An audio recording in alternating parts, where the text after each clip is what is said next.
Thank you, everyone, for coming out. It's always good to be in Vancouver, a city that appears to work. I bring you greetings from the city of utter dysfunction. But I hope you won't hold that against me, and in fact, I'm going to plead for your pity on that score. An expert has been defined as someone who knows more and more about less and less. As a journalist whose job it is to pose as an expert on every subject under the sun, I am perhaps in the opposite position. After all the time I've been in the business, I find I know less and less about more and more. And as the penalty for this lifetime of fraud, I am sometimes made to speak to a room full of people who know much more about my subject than I do. Such an occasion would appear to present itself this evening. If it helps any, I hope in the course of my remarks to say at least one or two correct things, and even where I get it wrong, I hope to at least provide you with some insight into how a partly informed layman sees things. Because certainly this is an issue, traffic, or more properly congestion and how to reduce it, that concerns all of us, and indeed it has become the single biggest issue in the politics of most of our big cities. In Halifax, drivers seethe as they inch through the Armdale Rotary. In Montreal, it's the seemingly hours-long grind along the infamous Autoroute des Carrés. Toronto commuters visibly age, waiting for something to move on the Don Valley parking lot. Calgarians have ample time each day to regret taking Deerfoot Trail. And in the lower mainland of BC, well, I guess I don't really need to tell you where the trouble spots are here. We're not imagining things. Traffic really is getting worse. The average time spent commuting to and from work nationwide has jumped almost 50% in the last 2 decades, from 54 minutes in 1992 to almost 70 minutes today. In Toronto, Montreal, it's closer to 80. For 1 in 4 Canadians, the two-way commute takes more than 90 minutes. In part, that's because people are traveling further to work. Commute distances have increased 10% in a decade, but it's also because everyone's moving slower. Average rush hour traffic speeds in Toronto, for example, declined by 24% between 1986 and 2006. Toronto and Vancouver seem to vie for the slowest commute, with traffic snags adding more than 30 minutes on average to the daily commute. In a year, that's an extra 18 days in the car.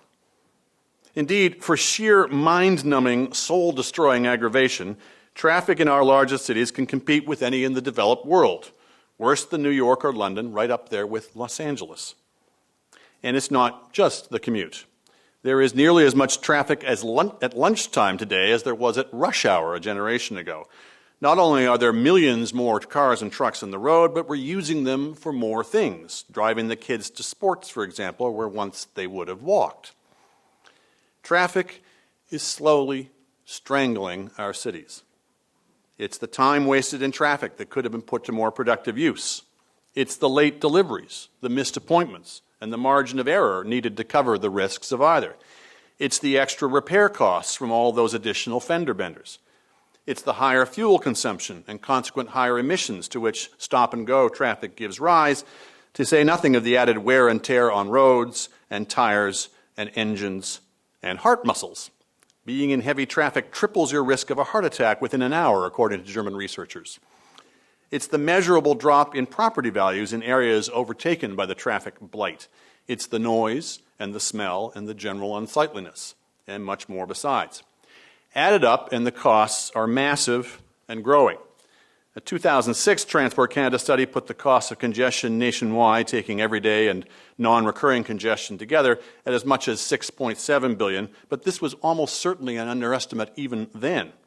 A more comprehensive 2008 study conducted for Metrolinx, the TransLink of the Greater Toronto Area, put the annual cost of congestion at $6 billion in the GTA alone, when the costs of the surrounding economy are included. That suggests annual congestion costs for the country as a whole would today approach $16 billion, nearly 1% of GDP. Now factor in the rapid growth in population that Canada's major cities are expected to undergo in coming decades. Something's got to give. And yet it seems nothing ever does. Though the nation's roads and highways get more congested with each passing year, municipal and provincial governments have tended to persist in the same approaches that got us to where we are today, i.e. stuck in traffic. Over the years, a lot of utopian hopes have been invested variously in telecommuting or staggered work hours or carpooling as the way to lessen the crush at rush hour. But it turns out, as the research shows, that people like working downtown almost as much as they like living in the suburbs, and they like doing so at the same time as other people. Moreover, the vast majority of them like the convenience and independence of driving there themselves. Measures to encourage carpooling, such as high-occupancy vehicle lanes, have had limited impact. So have attempts to offer commuters alternatives to the car, from buses to bicycles. Nationwide, more than 85% of Canadians continue to get to work by car, a figure that has not changed in 2 decades. The reason is not hard to find. It's quicker by car. As bad as the commute is for drivers, it's much worse for public transit users. Commute times are almost 50% longer. You'd have to persuade an awful lot of those drivers to give up the comfort and convenience of their cars to put much of a dent in congestion. But in the absence of any real incentive, what would induce them to make such large changes in behavior? Other commonly proposed solutions focus on making existing traffic go faster, with similarly marginal benefits. You can better synchronize traffic lights, but whatever savings in time that confers on traffic going north-south is only added time to traffic going east-west. European-style roundabouts also make for better traffic flow, but we're not about to rip out every street corner. And in any case, the problem is much more fundamental than that. Europe's traffic is as bad or worse than North America's. The problem isn't that we have no means of rationing scarce road space. One way or another, it will be rationed. It's just that we use the most perverse possible system for doing so, rationing by time. Think about it. The people who are prepared to pay the most to use the roads under this system in time are the ones who need them the least. Those who place so little value on their time that they're willing to spend years of their lives, literally years of their lives, sitting in traffic. Alas, that leaves just-in-time delivery trucks and other more time-sensitive travelers, ambulances, fire trucks, mothers with kids in daycare, stuck in the same traffic jams as they are. So long as road space is rationed by time, you will get these sorts of perverse results no matter what you do. Take that other favorite political remedy, build more roads. Countless empirical studies have shown, add more road space and the traffic simply expands to fill it. True, at first, the extra lanes or new highways do cut congestion and shorten travel times. But reducing the time cost of driving in this way only eventually stimulates the demand, and not before long. But very soon you find more cars on the road taking more trips than before. The same phenomenon of induced traffic, as it's called, can be seen in reverse. Knock out a road, even a major artery, and there's never the Carmageddon that the radio is always proclaiming.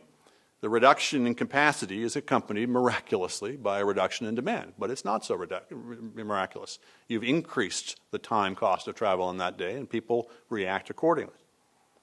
The same applies to any solution that tries to fix the problem of traffic directly, whether by reducing the amount of traffic or making it go faster, from carpooling to bicycle lanes, from synchronized lights to roundabouts. So far as it works, and most don't, its primary effect is to reduce the time cost of driving. And so far as that is the only means we have of rationing road space, the result will be more induced traffic.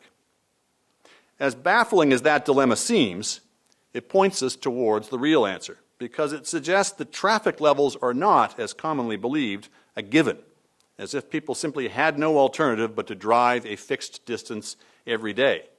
If they have to, they can and do cut back in any number of ways in the short term and even more in the longer term. These include some of the ways listed above: taking transit, catching a ride with a friend, walking, biking, or simply cutting out needless trips. They can travel part of the time at least at off hours or on less congested roads. And over time, they can even alter living arrangements, living closer to the place of work or shopping closer to home. But they won't do any of these, I say again, until they have an incentive to do so, until we find a more rational means of allocating road space than time, one that actually encourages people to economize their use of the roads. As it happens, we have such a mechanism. It's the one we use to allocate resources everywhere else in the economy. Prices, or if you prefer, tolls. The idea is hardly new. Modern thinking on tolls or road pricing dates back to the early 20th century economist Alfred Pigou. As long ago as 1964, the Smead Report in the UK was making practical proposals for its implementation. And closer to home, there have been any number of reports, studies, and expert panels taking up the issue of late, all making the same recommendation: price the roads.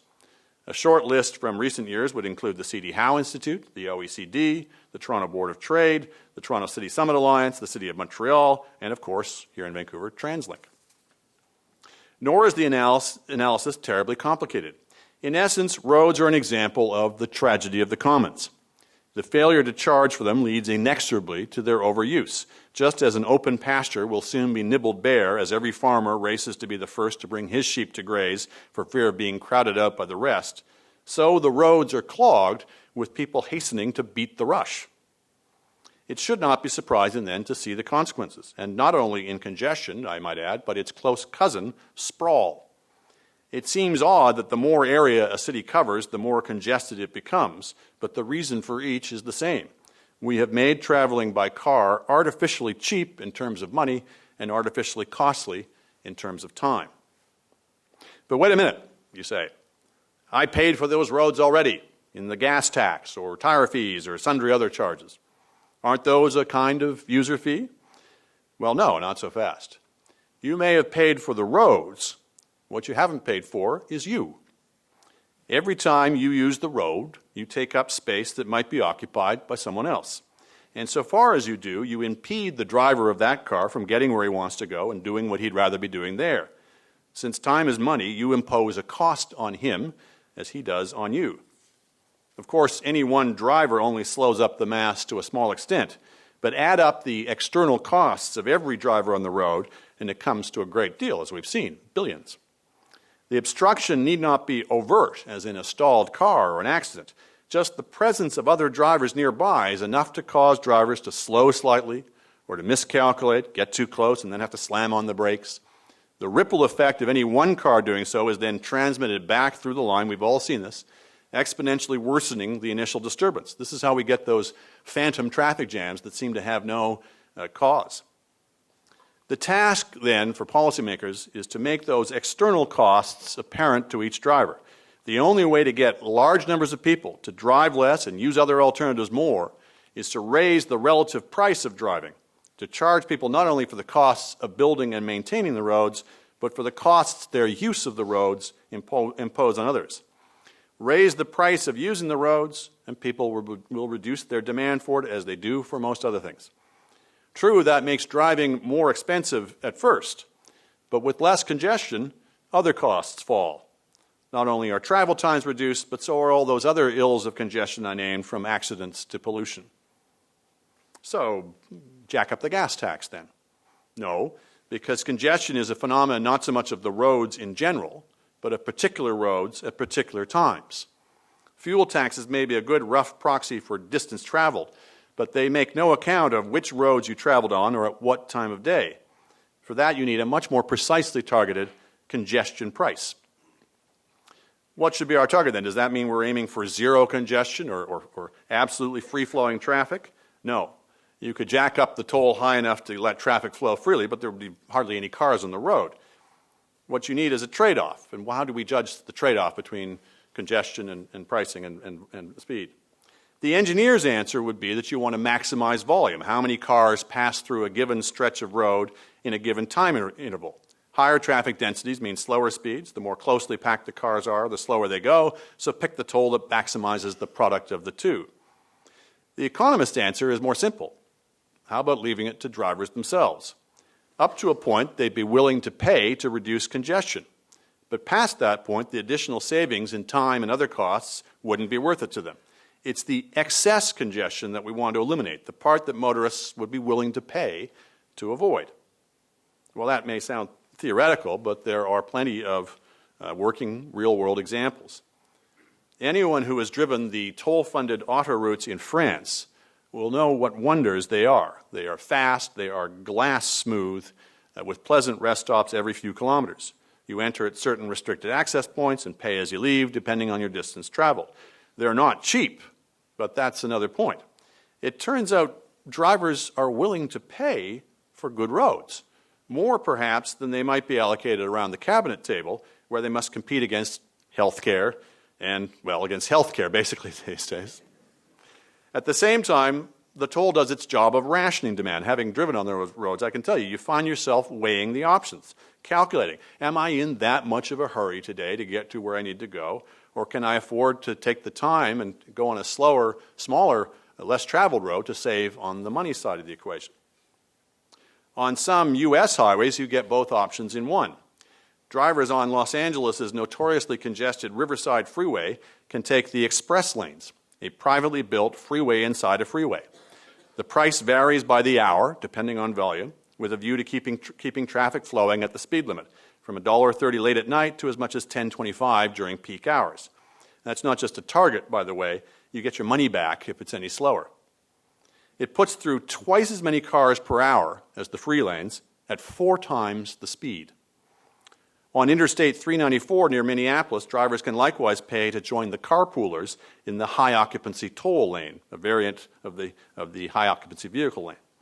Again, the price fluctuates with demand. Roadside signs advise drivers of the going rate. Since opening in 2005, it has increased average speeds by 15%. But why should I cite foreign examples? Just north of Toronto, running roughly parallel to the Highway 401, is the privately owned Highway 407 express toll route. Built in 1997, it is among the busiest toll roads in the world, with more than 360,000 trips taken along its 108-kilometer route on a typical workday. There are no toll booths. Drivers can enter or exit where they like, their presence recorded by overhead gantries or sensors. Rather, tolls are collected and administered electronically via onboard transponders or by snapping a photo of the driver's license plate and billing them by mail, between 18 and 42 cents a kilometer, depending on the type of vehicle and the time of day. Because it depends on repeat business for the bulk of its revenues, the 407's owners have a strong incentive to keep the traffic flowing as smoothly as they can. Tolls are only part of that. The company offers free 24-hour roadside assistance, for example, including boost, tire change, gasoline, and a tow truck if needed. The highway is noticeably well-maintained and pothole-free, especially by comparison, and let me tell you, by comparison to its often impassable neighbor. Of course, who knows what the 401 would look like had the government simply put a toll on it. Maybe if it had, it would not have been necessary to build the 407 at all. While cash-constrained governments would be well advised to make any new road construction toll-funded, they should first test whether better use of it could be made on existing roads. Then put it to entrepreneurs whether they think there's enough additional demand to support a new road construction. Tolls, in other words, not only ration demand, they signal it. Still, just tolling the surrounding highways won't be enough to clear Canada's major cities of congestion. Rather, we need to learn from those cities around the world who are applying tolls within city limits.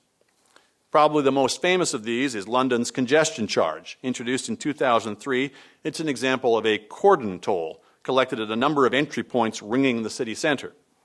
The price is steep, $15.50 on weekdays, charged to drivers using license plate recognition.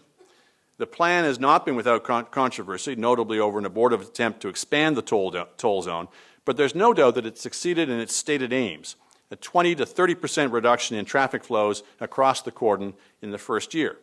So immediate and striking was its success. The mayor who introduced the charge, Ken Livingstone, was re-elected the year after. A similar story unfolded in Stockholm. Beginning in January 2006 as a 7-month trial run, weekday visitors were charged a fee varying according to traffic volumes, from $1.50 in off-peak hours to twice that much at peak. As in London, traffic flow into the city centre was reduced by more than 20%. Transit use soared. There were fewer accidents. Vehicle emissions declined. Small wonder that in a referendum some months after the trial ended, Stockholm residents voted to make the arrangement permanent. To be sure, tolls have aroused much public opposition elsewhere. Referendums in Edinburgh, Manchester, and several Swedish cities failed, but always in advance of their introduction. Where tolls have actually been implemented, in Milan, in Oslo, in Melbourne, for example, they've never been withdrawn. Still, there's a flaw even in these schemes. After initial sharp reductions in congestion, both Stockholm and London saw some erosion of those gains in later years.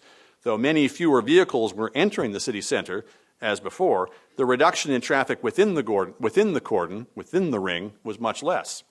Why? Induced traffic again. Much as if the city had added capacity, drivers responded to the easier traffic conditions, drivers within the cordon responded to the easier traffic conditions by driving more.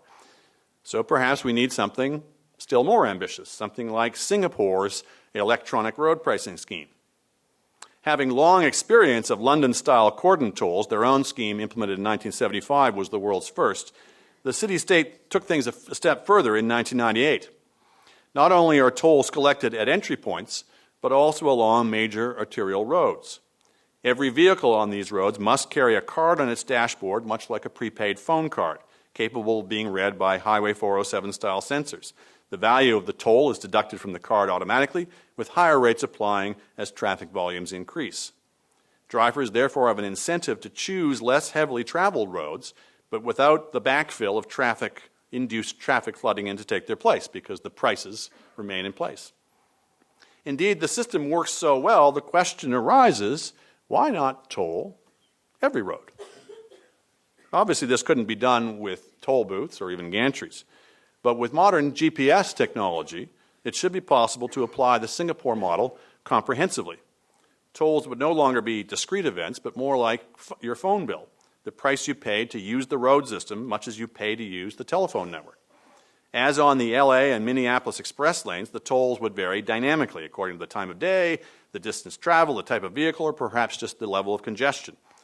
Satellites, moreover, could be used to update drivers on the prices of different roads as they came up. Route planning software could be adapted to predict the costs of alternative routes.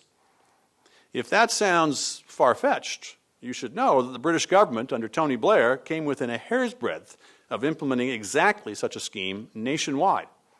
In a white paper published in July 2004, it proposed a rate schedule ranging from a few pence for weekend drives in the country to more than $1.50 a mile for rush hour traffic on the ring road around London. It was calculated the plan could reduce the amount of time lost in traffic jams by nearly 50%. The aim, Blair declared in 2006, was to introduce, quote, a national road user charging scheme within the next decade. Alas, the plan was later abandoned by Gordon Brown in the face of popular opposition, but the idea is far from dead. The Netherlands was all set to introduce a similar scheme just a couple of years ago before a member party in its governing coalition got cold feet. Oregon has experimented with it. Trucks in Austria and Germany already pay tolls this way, and indeed some of its strongest proponents are to be found here in Canada. There's a company in Toronto called SkyMeter Corp, which is actively marketing the technology, and my good friend Lawrence Solomon, who is the founder of the free market environmental group Energy Probe, holds several international patents on it. The Toronto City Summit Alliance, a local sort of civic group, released a report a couple of years ago that treated the idea very seriously. A demonstration project in a major Canadian city, naming no Vancouvers, might be just the thing to launch the technology worldwide. Now, there's obviously practical difficulties to implementing such a plan, though none that seem insurmountable. Privacy is the most common objection, but similar concerns do not seem to have prevented millions of people from entrusting the records of their most intimate conversations to the phone company. It's surely possible to be as discreet with the usage of their car. There are simple technological fixes, for example. You can convert the data on the car's location to the corresponding price on the transponder inside the car, and the data on the location never leaves the car. The transponder would simply send the price information up to the satellite. Or for those who are really paranoid about it, you could, prepay, again, the way that people do with cell phones, prepaid cell phones. What about the more fundamental objections to road pricing in general? Two in particular come to mind. The first is that tolls would be unfair to the poor. This is always the first objection raised whenever anything that was previously free is priced. But if the concern is that pricing roads would make driving inaccessible to the poor, why are we so selective about it? By the same reasoning, tires should be free. So should gas. So should cars, for that matter. I suspect the very poor do not own a car for this reason already. But in any case, we're trying to fix an income problem with a price remedy. If people are too poor to afford something we think they should have, the general solution we apply is to give them more money, not to give the product away for free. We don't fix the price of food or hand it out for free. We supplement people's incomes. rather than giving everyone a free ride. And a good thing, too, if we did fix the price of food, imagine we would have the lineups that you see in societies that did that very process. Fortunately, we stuck with the idea that, that poverty is a problem of income, not of prices. So that, it seems to me, is the better approach so far as tolls do raise equity issues. And we've got a very good apparatus for supplementing the incomes of the poor between the GST tax credit, between the earned income tax credit, between the national child benefit. We know how to do this in this country, and I think it would be better to simply, if to the extent that this raises concerns, to tack it onto those programs rather than to, as I say, give everyone, rich or poor, the same free ride. Indeed, I should point out also that as transit users, the poor would benefit from road tolls because with fewer cars on the road, buses would be able to move more quickly. So it's not as if this is just something for Lexus lanes and the sort of rhetoric that gets put on. This benefits a broad swath of society in different ways. The second objection is that tolls would become a cash cow for governments. Now, people will have differing answers to what we should do with the revenues. And my own preferred one is to give the revenues back to the public, whether in the form of lower taxes or some other mechanism. One proposed by the Social Market Foundation in Britain is to put the ownership of the roads in a public trust, and the administration of the roads in a public trust, neither government nor private. And the revenues each year would be distributed in the form of essentially a dividend to every member of the public. So if you think of it, if you were very sparing in your use of the roads, you would profit from the deal. You would actually make more money than you paid in. But if you do go down that route, then it does mean, and this is where I may diverge from some of you, it does mean discarding one of the most common arguments made for tolls, that the revenues should be used to finance public transit. I know this is part of the discussion here, and it's about to become a central election issue in Ontario. The notion of linking the two, of earmarking the revenues from one to fund the other, is one of those ideas that seems to have an irresistible logic to it. After all, tolling drivers and subsidizing transit are two sides of the same coin, aren't they? We're trying to eliminate congestion. My submission is no, they're not. They are, in fact, opposite notions. The point of a toll, like any price, is to charge people the full cost of their use of resources. The point of a subsidy is to hide the true costs from them. In this case, to induce more people to use transit than would do so if they had to pay the full price. But that's a good thing, isn't it? Don't we want to encourage more people to use transit? No, not as such. It's not bus riding that we want to encourage. We want to discourage car driving. There's no virtue in itself in people riding around the bus, except insofar as we hope to get them out of their cars. The externality resides with the car and the car driver, and the externality should be internalized there. It's a much more effective way to do it by charging road tolls. Paying people to ride the bus or the train, many or most of whom would have done so anyway, is a costly and roundabout and inefficient way to go about it compared to charging tolls. For starters, it's unnecessary. The very act of tolling roads would, by itself, make public transit instantly more competitive. Fewer cars would lead to faster transit, which leads to more riders, which leads not only to lower costs per passenger and lower fares, but more routes at higher frequency, and thus still to higher number of riders, etc. It is the single best thing you could do for transit on its own, is to level the playing field with the private car, if that's the right phrase, but at least to remove the artificial advantage that the drivers are getting right now from not bearing the full costs of their use of the roads. And by subsidizing transit, of course, we engage ourselves in all of the usual ills of subsidy in terms of wasted resources. You may be subsidizing a less wasteful activity than private car use, but you are still subsidizing waste. For example, if we were talking about fuel consumption, yes, you are subsidizing something which uses less fuel consumption per passenger or what have you, but you're still subsidizing fuel consumption. And as opposed to not subsidizing, that is a wasteful activity. Moreover, subsidizing transit contributes to another problem, and specifically, that is more typically blamed on cars, and that is sprawl. If people had to pay the full cost to use the roads, they'd be less likely to live miles out of town, more likely to want to live near where they worked. Well, the same applies to the use of transit. By subsidizing the roads, artificially encouraging the commuter lifestyle, so does subsidizing transit. Indeed, Subsidizing transit isn't even a very good way to get people to use transit. I'll put it more strongly than that. If getting people to use the transit is your aim, subsidies are the last way you should go about it. The biggest factor in people's decision to use transit, or rather not to do so, is not the fares, but rather the speed, comfort, and convenience relative to other options, namely the car. It's the passenger experience that really counts. You could give the tickets away for free, and you still would not be able to get many of those car drivers to switch over. But you might be able to with a better passenger experience. The surest means of forcing transit operators to pay more attention to the passenger experience is if their livelihoods depend upon it. The greater the share of revenues paid for by passengers themselves, the more that operators are going to be lying awake at night thinking up ways to put bums in the seats. Subsidies insulate them from that concern. And of course, the problem isn't just one of aggregates, how many bums in the seats, but which bums in which seats. As with roads, full cost pricing offers the advantage of applying a market test of demand. Where should we build transit? Where people are willing to pay for it. Or, if I can put it more precisely, where the value to society, measured by what consumers are willing to pay for at the margin, exceeds the cost to society, measured by the resources used in its production. If the value doesn't exceed the cost, if we're not getting more out of it as a society than we're putting into it, if it's a net drain, which is the point of the subsidy, what are we doing it for?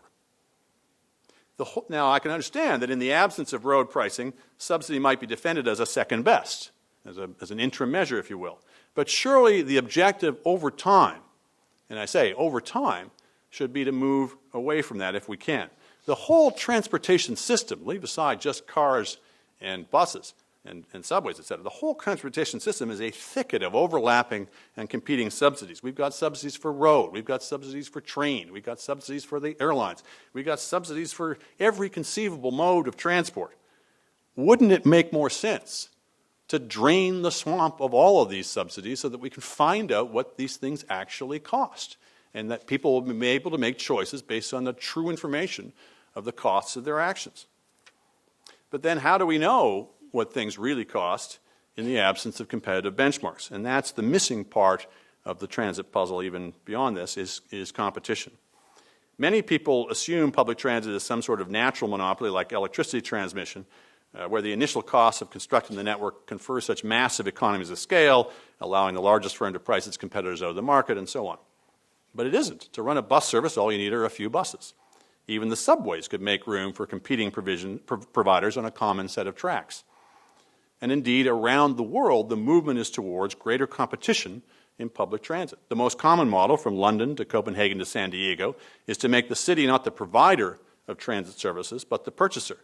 Instead of one giant public sector monopoly, routes are put out to competitive tender on a mix of price and performance criteria. The savings can be impressive. London Transport, for example, the world's largest urban transit system, reduced cost per vehicle kilometre by 51% between 1985, the year Britain launched its ambitious transit reforms, and 2000. The more full-throated version, as Britain opted for in cities outside London, would allow competing bus services to ply the same routes. And here I have to say the experience has been decidedly mixed. While costs were slashed by 42%, partly by experimenting with minivans and jitneys and other alternatives to the traditional bus, prices did not moderate to the extent that was hoped. Firms have instead tended to compete on timeliness, scooping up riders by arriving at a stop minutes before their arrivals, a tactic known as schedule jockeying. To guard against this, some firms took to swamping their routes with hordes of buses, giving rise to worsening congestion and competition inhibiting economies of scale. Does that make the whole idea misguided? Not necessarily. The American economists Daniel Coyne, Adrian Moore, and Binyam Reha have proposed auctioning curb rights, granting companies the exclusive right to pick up passengers at a given stop for a given period of time. A company that had invested in attracting passengers to its stops would no longer have to suffer a competitor scooping in and reaping up the rewards. But whatever model is adopted, the point remains the same. It is competition, I submit, not subsidy, that is needed to revitalize transit. I say again, what you want are entrepreneurs lying awake at night thinking of how better to serve passengers. Perhaps minivans, maybe a different fare schedule, more flexible routes, comfier seats, onboard ice cream vendors, I don't know. But they'll only do that when their livelihoods depend on it. To the extent that they're instead compensated by the state, the incentive is that much reduced. The nub of the argument, tying these two things together, both transit and roads, and indeed cars or buses or any product, people make better choices when they know what things cost. When the cost is suppressed through subsidy or disguised or socialized through regulation, they make bad choices. So the objective of good public policy is to expose people to the true costs of the resources they're using. Right now, the true cost of using the roads is hidden, leading people to drive more and in different ways than they would if they were better informed. People might make fewer trips under road pricing, but when they did use the roads, when they really needed them, they'd find them much more useful. It'd be more expensive to use the roads, but would also be more valuable. The more comprehensive the plan, the greater the payoff. Shorter travel times, lower fuel costs, fewer accidents, less noise and pollution, higher productivity, and in the longer term, greater density with all of the benefits that it brings. Road pricing would make us richer, healthier, saner. If London, Stockholm, and other cities can do it, why can't we? Even a modest road pricing scheme would be a start. Traffic jams wouldn't be entirely a thing of the past, but they'd be a lot less common. We might start by putting high occupancy toll lanes on existing highways. The experience of watching drivers in the toll lane whizzing along might persuade people in the free lanes that free isn't such a great deal. Because it isn't free. It's hideously expensive the way that we organize the roads now. There ain't no such thing as a free lunch. And as any commuter can tell you, there ain't no such thing as a free road. Thank you very much for your attention, and I'll take your questions.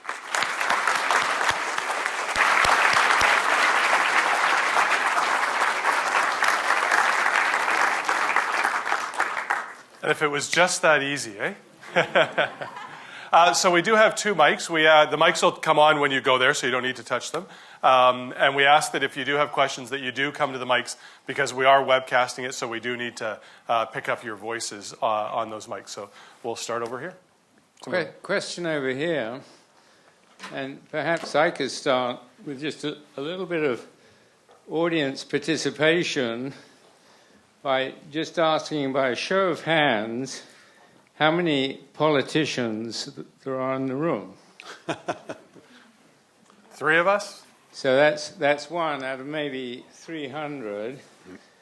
And then let's go to the next point. How many people perhaps used a bicycle as their principal mode of transportation today? And then we've got maybe 5%. And then how many people use their car today? Well, they're not so honest, are they? How many people use the bus today? And how many people? So the most important question. So the bias for the bus is really why this room is full. And I think that should be an important component of where this discussion goes from here. But there's no doubt that the car is going to demand a lot of people's time, and it has done in the past. But what we see here, and what we've seen in the past, is a real fear on the part of politicians to step up to the plate and say, we're going to price this whether you like it or not, and we'll stand to be counted at the next election, which is the most important part of the whole discussion, and see whether we can get re-elected, or whether they're bold enough to say, I don't care if I'm re-elected, I'm going to put it in anyway. Well, and what I'd like to do is throw it back to the microphone at the front for a comment on that, because there's got to be some leadership here, otherwise we're all going to be stuck in a congestion and a horrible mess. Thank you very much. Yeah, the good news is that it's coming onto the political radar. People are talking about it here, people are talking about it in Ontario in ways that they never did up until a couple of years ago. Now, the bad news is that's because the situation has got so dire that people are actually now willing to listen a bit more to previously unthinkable alternatives. But there will have to be a lot of spade work done on this. There's a lot of, I tried to canvass some of the objections in my speech, but you tend to run into the same types of objections, as I say, whenever you are trying to price something that people thought they were getting for free. And also, as I say, people are going to raise understandable concerns about equity, et cetera. I think these objections are all answerable. but they have to be answered. And there's going to have to be a lot of public education on this. But also, yeah, you know, there's a mixture of that and leadership as well. This answer is staring us in the face. Every serious person who's looked at it, every organization who's looked at it says this has to be at least part of the solution. And at some point, you have to figure in a mature democracy that overwhelming evidence and argument will win the day. But it's going to be a big fight. Now, one of the interesting questions, and we were discussing this earlier, a small group of us before this, is what is the sort of real politic of this? Now, how are you most likely to make this politically saleable? Somebody like me would say, well, you're going to run into a lot of people who look at this as a revenue grab, and you need to answer that objection by, in my model, by recycling the revenues back in the form of either a tax cut or some kind of dividend payment. Somebody else of a different frame of mind said, no, the way you're going to sell this is by using the revenues to pay for transit in the way that I might object to as policy. But I'll tell you, if I thought it would help sell road tolls, I'd swallow my objections, because I think that's the absolute primary objective, is to get over the hump of the status quo, if you will, and then we can argue about what to do with the revenues afterwards. And I'll just say on political leadership, last January, the Mayor's Council at TransLink was asked to look at short and long-term funding solutions. Short term, they looked at vehicle levy and a potential sales tax as a very short term. But they said 5 years plus that road pricing was the way to go. And that's the current position of the Mayor's Council at TransLink. So we have shown that leadership to step up to say this is the right way to go. But you just can't turn a switch and make it happen overnight. It's a discussion that you have to have to work through it. The difficulty, though, as you're finding with the bridge tolls is, you know, if you only bring in a partial solution, it starts to create other problems, and people can say, well, you see, the whole thing was a terrible idea. So it's a difficult conundrum. I mean, you know, talking about GPS tolling may sound pretty wacko at this point, because it's so new to a lot of people. This is the importance of demonstration projects. That's why, you know, if I can, you know, bring out the examples of jurisdictions that have either implemented or about to or looked at implementing this pretty seriously, it makes it seem a little less, you know, far-fetched. But that's my concern is, does something short of comprehensive tolling, a sort of partial solution, does it create problems both in real terms and in politics that wind up discrediting the whole concept? And that's a tough call. Absolutely. Over here on the right. Yeah, I want to start by saying that I do think that road tolls have a place. Particularly where the collection costs can be kept low, you know, high volume bridges, places like that. But I want to challenge your assumptions or statements about the relative costs of things. It seems to me that climate change has the potential for submerging nations, creating millions and millions of climate refugees. We've already seen that it's devastated our interior forest industry. And now ocean acidification has arrived 75 or so years earlier than we thought, and it's wiping out our shellfish industry here and actually around the globe. So there's a very wide range of damage cost estimates for greenhouse gas emissions. I would say that given all that, the reasonable ones are the higher ones that then put the cost of driving, it makes the greenhouse gas emissions from driving the greatest cost above congestion and everything else, including buying your car, added up. So given that, doesn't it make more sense to tax where the damage is, the high carbon fuels that threaten the very future of our society? Who says we can't do both? This is a very important point, and we sometimes confound ourselves in a lot of these policy questions by not matching instruments to targets. The specific question I'm talking about is congestion, and the specific response to that is congestion pricing. The concern you're raising is, as you say, potentially much, much greater, and the proper response to that is an emissions tax, a carbon tax. Well, a carbon tax is a separate instrument from a road pricing, and I would support both of them, because they're both addressing different costs that are imposed on the larger society by people driving their cars. Now, ultimately, I see road tolls in particular as being pro-car in the sense that people are using them are going to get more benefit out of them. The carbon tax is it's not anti-carbon, but it's certainly going to have a much more pronounced effect over time on people's use of cars, and that's so be it. Over time, people will shift to other forms of transportation for that reason, for less carbon-emitting things. But they're separate problems and should have separate instruments addressed to them. So the solution modeled by Zurich of dealing with traffic congestion by creating transit lanes throughout the whole city and allowing people who want to get stuck in traffic to get stuck in traffic, but giving everyone such a good transit alternative that even the wealthy bankers will take transit when they need to be on time. Isn't that actually a better social model of how to deal with this, so you don't end up with the situation with the proverbial Hummer driver whizzing by the people in an electric trolley bus? The proverbial Hummer driver is going to be paying for the privilege if he does, but it's going to, it seems to me the best thing you can do for transit is to take the subsidy out of the driving. That's going to benefit transit riders. It may also benefit the Hummer driver or whatever, but it's going to benefit the people who were otherwise going to be stuck in a bus in traffic. So I think I'm not sure that I'm not opposed to bus lanes. That may be part of the solution as well. But if all we do, I'm just saying, if all we do is say, well, transit will save us, we'll build a great transit system, everyone will dump their cars and go ride the bus. No, they won't. It's not enough. Thank you very much. We'll go over here to the left. Andrew, thank you very much for your inspiring comments. I've got a couple of observations and then a question. First off, there's a striking difference between places like Stockholm and London and here or the Greater Toronto Area. They have very much refreshed their institutional frameworks. I mean, in London, there's an elected executive mayor for the whole natural conurbation. So the equivalent of that would be for the good mayor down here to have been elected at the regional scale. Yet we don't have that. We've got, both in the GTA and here, we've got sort of 21 little tribes within this region, a very weak regional entity, and we have a sort of 19th century approach, still have a 19th century approach to governance of urban areas. And as a friend once said, provinces don't do cities very well either.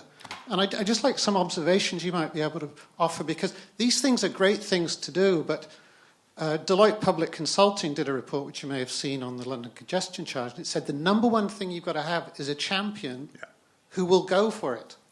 And that champion's got to be, have the presence and the stature and the mandate to implement these things. And I feel we're doomed to fail unless we dramatically refresh the institutional structures within this country, and particularly in this region. Yeah, I can't add a lot to that. I do tend to. That really hurts. I'm standing right here, and I'd love to talk about Metro Vancouver Regional District and the wonderful clean water and sewage that we look after in a very cost-effective way. But over to you. Well, I think I'm. Correct me if I'm wrong, but I think there are important differences in the organization here versus Toronto. I think you still have an element of sort of federalism, civic federalism, which I tend to favor, and for the same reason I favor federalism generally, that just assigns SAS to the proper level of government that's best able to handle them. I agree with your argument that you need a champion for this kind of reform. Maybe we have one here, but be wary, of course, that unless you get some of the other things right, you may not get at the helm of that organization, the champion, you may get Rob Ford. So. Which gets you into things like reforming the electoral system, so that one section of the city can't win just by getting 30% of the vote and being first across the line. You have to actually gather up a broader cross section of support across the jurisdiction. So those are large questions that I can't really give you good answers for at this point. But excellent. Over here on the. Shauna Sylvester, Simon Fraser University Center for Dialogue. Over the last couple of months, we've gone across the region on the issue of road pricing, doing consultations, trying to find out what citizens thought about the various options. Two things came out that I want to ask you about. One was that there was, in terms of the principles that citizens wanted, they wanted fairness and accountability, but they wanted to ensure that the money went to create choice in other places. So if we were going to toll, in their case, they favored distance-based pricing for the most part. So if we were going to put in a distance-based pricing system, they wanted to have choice for transit. So they saw the need for money going to transit to create that choice, which doesn't exist at this stage for so many people living in parts of our region. That was one of the issues. The second is a question related to not putting it to transit. How do you deal with the issue of capital costs? There is no way at the fare box you could pick up the costs that it's going to take to create the ALR system in Surrey or a subway system in the Broadway corridor.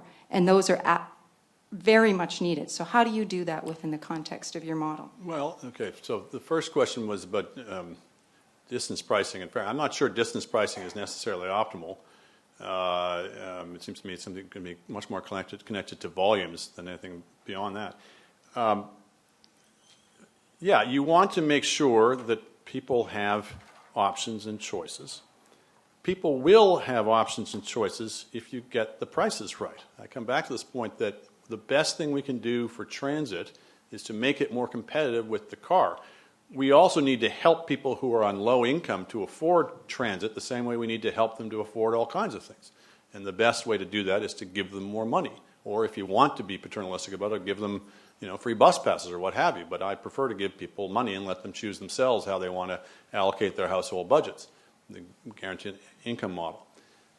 So I'm not sure that the availability of options requires subsidizing transit. I think those are two separable questions.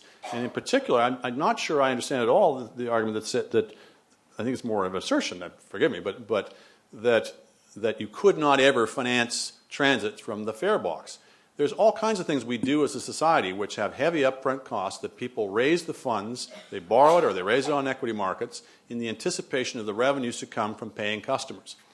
So the question becomes, if the revenue that's going to come from paying customers, if the value that they put on that service is not sufficient to cover the costs of making it, the costs in each case, the value is to society and the costs to society, then I'm not sure whether we can say flat out that it's quote unquote needed. It seems to me it's needed if it provides a value greater than its costs.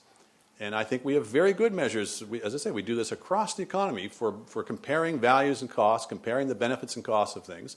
And the fact that there's a time horizon to it, the fact that the costs are up front and the benefits come later, the revenues come later, is not unusual in the slightest. That does not distinguish transit from from all kinds of different activities. So I don't buy that argument. I'm sorry. I think that the problem I'm having to make is the leap that value is only asserted in economic terms. Well, it's not only asserted, but it depends what you mean by economic. Economists don't, as sometimes said, don't just believe that GDP is everything. The economist says, tell me what you value as a society, tell me what your resources are to achieve those different things you value, and I'll help you with the trade-offs necessary to achieve that mix of goals that you have as a society, only one of which may be material wealth. So when I say economic, I mean in a much broader sense. There's a well-worked-out area of economics that says, yeah, in some cases the price of a thing doesn't capture all the costs and benefits of it. Those are the externalities.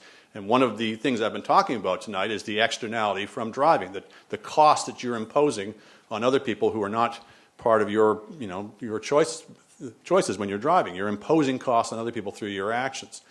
So absolutely true, there are such things as externalities. What's also true, though, is that broadly speaking, the value that we get out of a good or a service, abstracting from those externalities that may exist in certain areas, is the value that the consumer gets out of it and the value that they're willing to pay for at the margin. That's where they reveal how much they value that product. I'm not sure there's an externality from bus riding. There's a negative externality from driving your car that we're talking about. I'm not sure what positive good other people get that is an externality, not part of the transaction, because I get on the bus today. So yeah, I actually think the value that people that are willing to pay for transit use is a pretty good measure to society of the benefit they're getting from it. And if that value is less than the cost of constructing that transit line, chances are it shouldn't be built. We shouldn't just build transit lines that nobody's going to ride on. There should be some measure, some test of are people actually going to ride on it. Seems to me axiomatic. Excellent. Over here. So there are very few places in the developed world where transit as a whole is profitable. But if road pricing was to be implemented, and if it was done across the board, do you think that could be different? Absolutely. This changes the whole equation. It's a radical move that we're talking about, but it has radical benefits, in my opinion. So if we're analyzing any of these problems from the standpoint of if we're still thinking in terms of free roads, then we're not analyzing where we're going. So the first step is by pricing roads, you change the equation for the whole spectrum of options, one of which is transit. Excellent. Over here on the right. Just to sort of flesh out this idea of sort of user pay a bit more from the point of view of transit. I mean, it costs now roughly, say, $5 for somebody to come in from Surrey to Vancouver, and I think we've heard that fare boxes are basically collecting 33% of the cost. So that would mean the real cost of coming in from Surrey to Vancouver would be $15. Is there any way that road pricing would even approach that? And if not, where are we on this kind of whole idea of user pay? I don't know, but flip it around. What that says right now is we're subsidizing people to live out in the suburbs and to commute in. We're subsidizing them through the road system, but we're also subsidizing the transit system. Is that good public policy?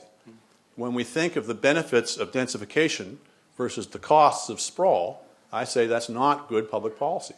And it brings into the situation with UBC. We've got this enormous employer that's way the heck out there. And now we have to build a transit system to get there. And I'm pro-transit, but I recognize It's crazy what we did in North America. We go over to Europe, and yes, we love their transit systems and all that, but we also go there to see dense cities that were built on a human scale before the car, and frankly before mass transit.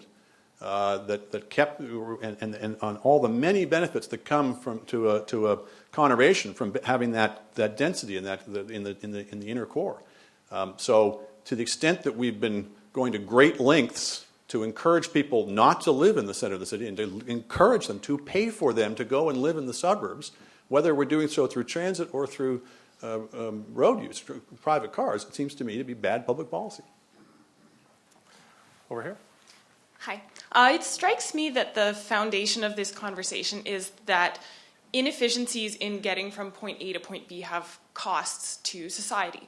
And I see two ways to increase those efficiencies, and one of those is cutting down time that we spend in cars, but the other is cutting down time we spend in buses and making that more efficient. And from my perspective, the slow part of taking transit isn't the traffic I sit in, it's waiting 15 minutes for a bus or having 5 buses pass me by. Yeah, but those are linked.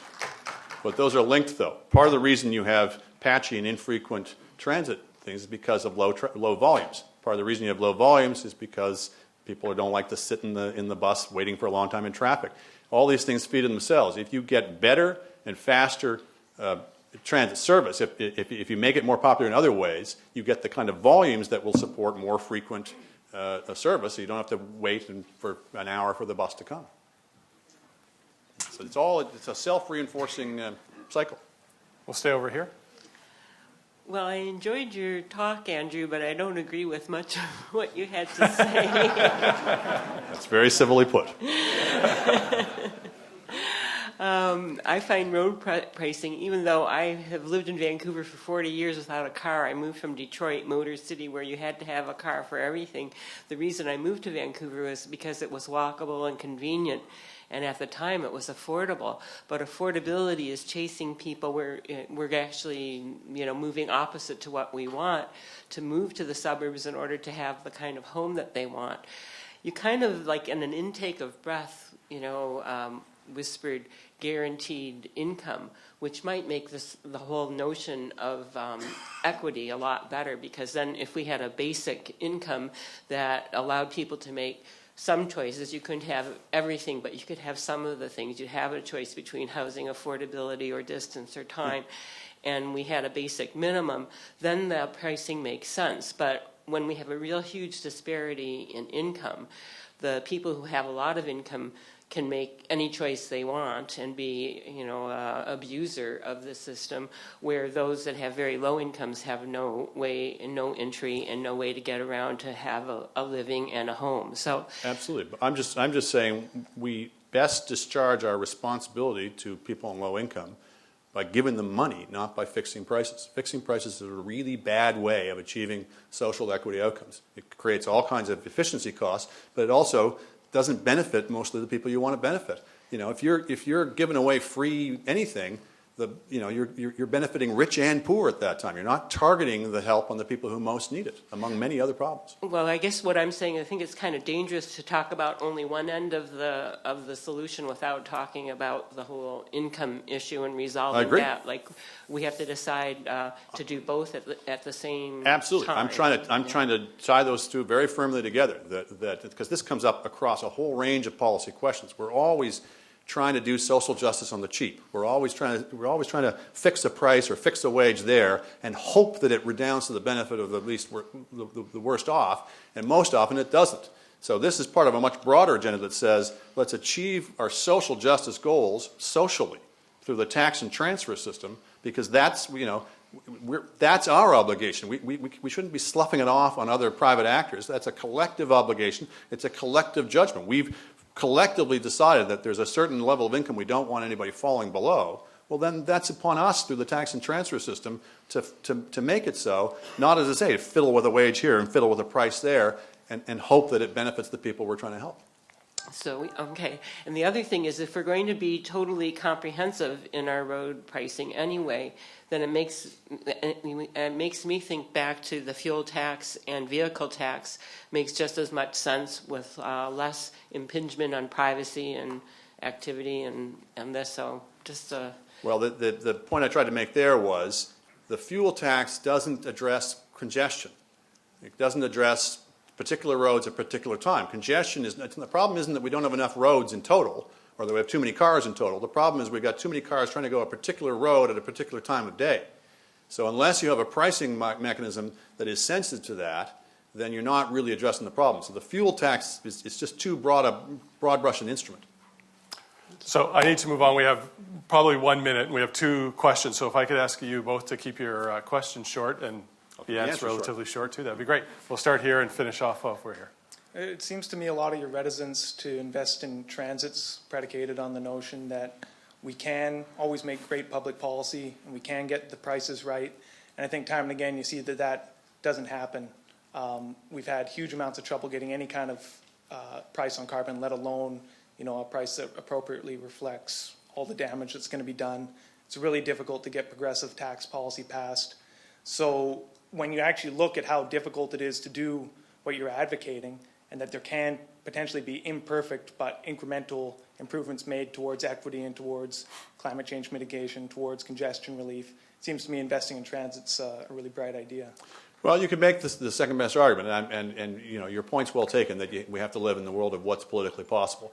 I would distinguish between carbon tax, first of all, which you did pass in BC, versus carbon pricing, but think of how versus congestion pricing. Think of what a hard sell the carbon tax is, because there you're saying, this is for the planet Earth, and frankly, we in BC are not going to save planet Earth by ourselves. We're just trying to set a good example. Okay, that's a much more abstract thing to sell to people, and yet you succeeded. In this case, you got a particular local problem. The streets are impassable. This is a fix for it. This can make the roads more passable with additional benefits to transit. It has these broader benefits in terms of density, et cetera. I think that's as tough a sell as it is. I think, frankly, that's an easier sell given present circumstances than the carbon tax. And you managed to sell the carbon tax. So I'm not as pessimistic as you, but I think your point is well taken that ultimately you have to make a call about what's actually achievable. And certainly in the interim, and again, we were discussing this with some people from TransLink earlier, I agree with the point that there's got to be a kind of a phase-in period if you do even manage this, because people have made huge life investments, et cetera, on the basis of current arrangements, and there'd be big upheaval and changes that would come from it. But that's true, of course, of any major beneficial social change. There's always winners and losers, and all you can try to do is to give people some phase-in times and compensate the losers and those kinds of adjustment mechanisms. But if we allow those kinds of concerns to prevent us from, we wouldn't have brought in all kinds of beneficial social reforms. Excellent. And we'll go here to our last question.